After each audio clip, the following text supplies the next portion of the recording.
Evidence from the dark.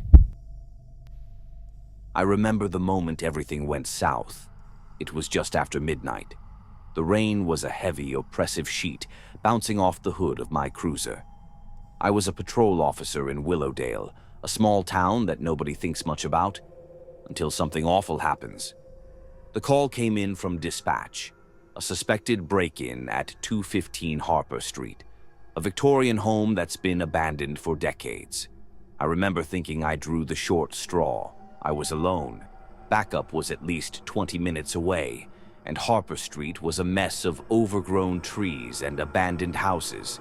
I turned down Harper and cut my headlights. I didn't want to alarm the suspects or whatever might be waiting. The rain fell faster, bouncing off my windshield, adding a sinister soundtrack to the growing silence. I drew my service sidearm and clicked off the safety.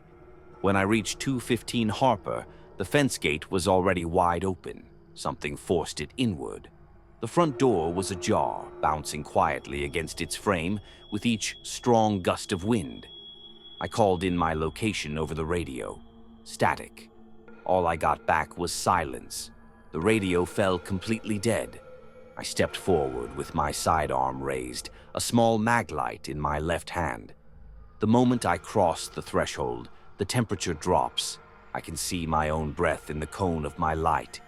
Inside, rainwater dripped through a hole in the ceiling into a growing pool on the hardwood floor. I cleared the first room, a sitting room, a mess of upended furniture and decayed wallpaper. I pressed forward into the kitchen.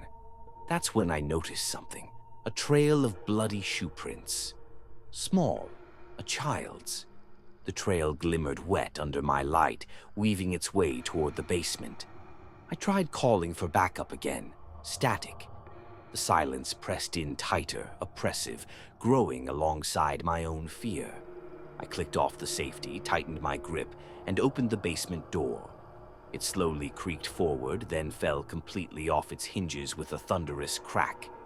I fell back a step, and then I heard something move. A voice, a weak, shaky voice calling my name, a voice I hadn't heard in years. The voice of my missing sister. I turned my light toward the basement. There, hunched at the bottom of the stairs, was a small, soaking wet silhouette. A child. A silhouette I recognized. The moment I tried to move toward it, something darted across my path. Something that was not human. Something that made a sound I will remember until the day I die. Whatever it was, I turned and fired. A single shot. The blast briefly filled the basement with a blinding flash, and then everything fell silent. When backup eventually arrived, there was no trail of bloody shoe prints, no small silhouette, just me, shaking with a warm sidearm in my grip and a single casing bouncing quietly across the basement floor.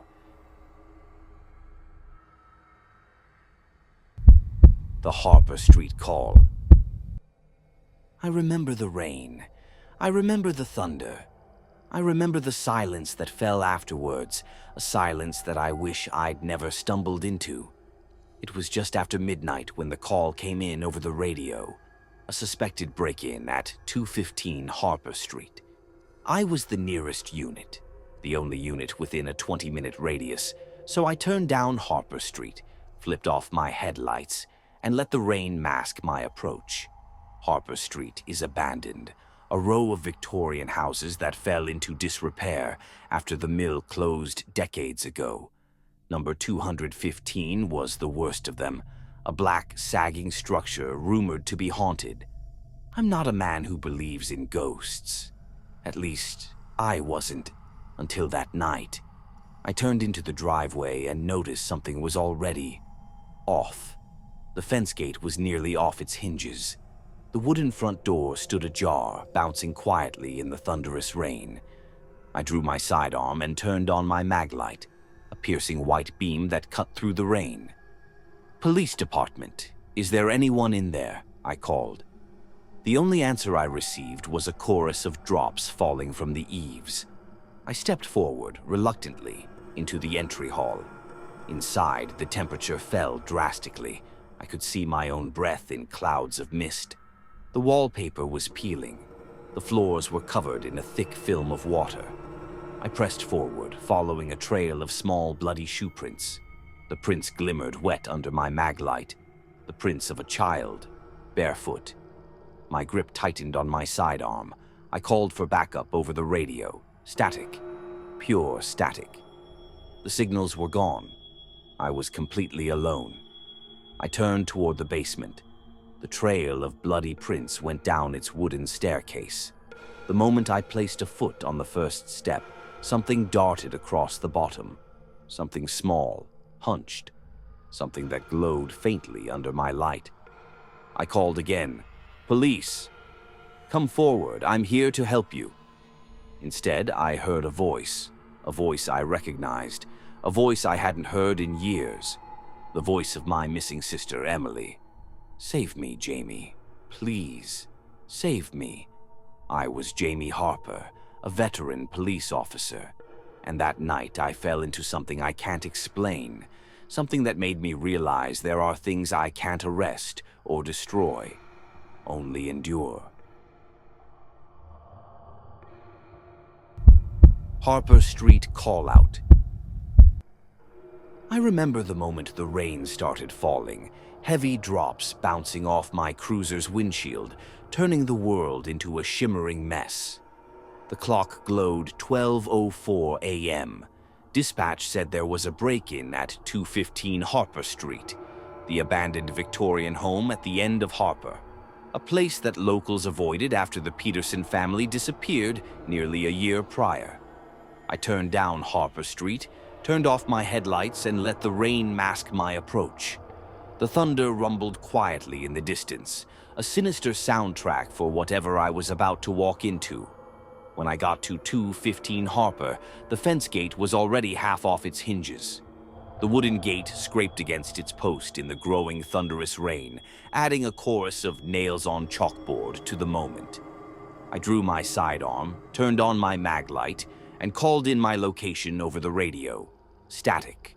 Pure static. All communication was gone. I forced myself forward. The moment I placed a foot on the first step, I felt the temperature drop. My breath came out in clouds. The rain seemed to ease, falling more quietly. A lull, a moment suspended in silence.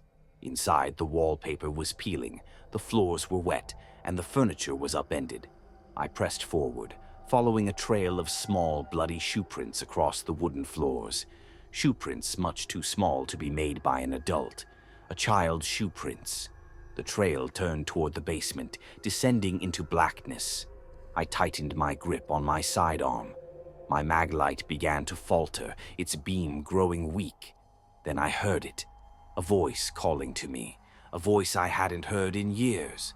A voice that belonged to my missing sister, Emily. "Save me. Jamie, please save me." The voice seemed to come from the basement, bouncing off its damp, oppressive walls. I forced myself forward, descending each step slowly. The shoe prints glimmered faintly under my fading maglite, growing more vivid with each step. I turned a corner, and there, at the bottom, I saw something hunched, something small, something with piercing, inhuman eyes, staring up at me. I raised my sidearm. The thunder struck. The basement fell into complete silence. And then, something darted toward me. I fired a single shot, and then everything went black. When I opened my eyes, I was outside, in the rain, with my cruiser's red and blue lights bouncing off the abandoned Victorian. The basement was gone. The shoe prints were gone. The voice was gone. But I knew I'd carry its memory with me for the rest of my life.